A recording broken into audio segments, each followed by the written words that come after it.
जिल्हा परिषदमधून आणि माझी निशाणी आहे कपशी. मी अपक्ष म्हणून आहे. 3 उमेदवार असणार आहेत. आजगावची 2 आणि मी मळेवाडची. त्या जवळच्या गावात इथंच आहे. हां, तुम्हाला कपशी देऊन मत देऊन विजयी करा. माझा आशीर्वाद तुमच्या पाठीशी आहे.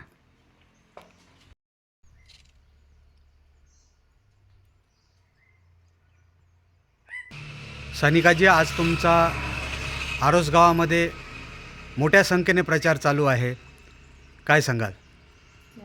सर, आरोस बाजार आज आम्ही पूर्ण केला आहे. जवळजवळ आम्ही आरोस पूर्ण गाव, आरोस बाजार, साठेली गाव, नंतर आजगाव, भोमवाडी, नाकोरा हे सर्व गाव आम्ही पूर्ण केले आहेत. आता फक्त आमचं नावेली गाव फक्त शिल्लक आहे. आता आम्ही पाडलोसला भेट देणार आहोत. पण आमची रात्री 10पर्यंतच म्हणजे प्रचारसभा आहे. आणि जवळजवळ मी आता तुम्हाला मीडियाद्वारेच मी तुम्हाला सगळ्यांना विनंती करते की मी अपक्ष म्हणून उमेदवार राहिली आहे जिल्हा परिषदेसाठी आणि माझी निशाणी कपशी आहे. तुम्ही सर्वांनी मला मीडियाद्वारे बघून मत द्याल ही विनंती करते. धन्यवाद. अपक्ष असूनही आपण एवढी सगळी मेहनत घेताय. आज तुम्ही सगळ्या गावामध्ये जास्तीत जास्त लोकांना भेटण्याचा प्रयत्न करताय, काय सांगाल?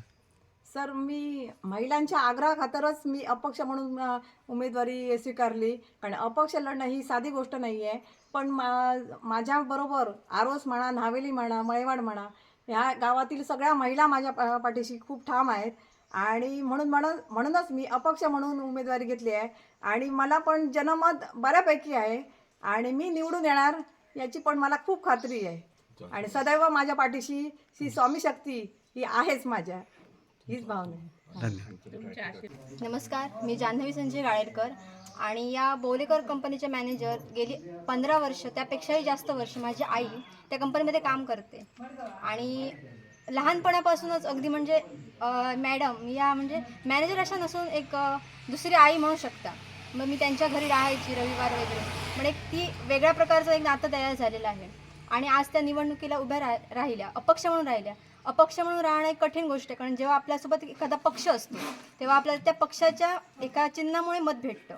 अपक्ष म्हणून उभं राहणं आणि गावातील लोकांच्या प्रत्येकाच्या घरी जाणं आणि आपली एक ओळख तयार करणं, आपण काहीतरी करणार, ही प्रत्येक माणसाला एक आश्वासन देऊन ते मत घेणं ही पण एक कठीण काम आहे.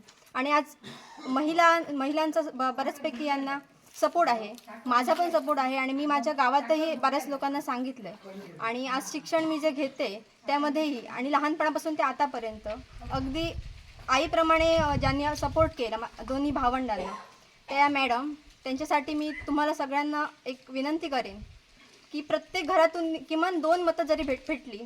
आणि एक महत्त्वाची गोष्ट म्हणजे आज जे मी शिक्षण घेते, एक लॉची जी पदवी घेते आणि माझा भाऊ जो सिव्हिल इंजिनिअरिंग करतो, म्हणजे एक सपोर्टिव्ह कोणतरी आपल्याला सांगणारं असावं. एक सर्वसामान्य कुटुंबातले विद्यार्थी किंवा मुलं म्हटल्यानंतर कोण आपल्याला सपोर्ट करत नाही किंवा तू हे शिक्षण घे किंवा तू हे शिक्षण घेऊ शकतेस. मग एक सपोर्टिव्ह व्यक्ती म्हणून यांनी आम्हाला लहानपणापासूनच एक असा आत्मविश्वास दिला की तुम्ही करू शकता.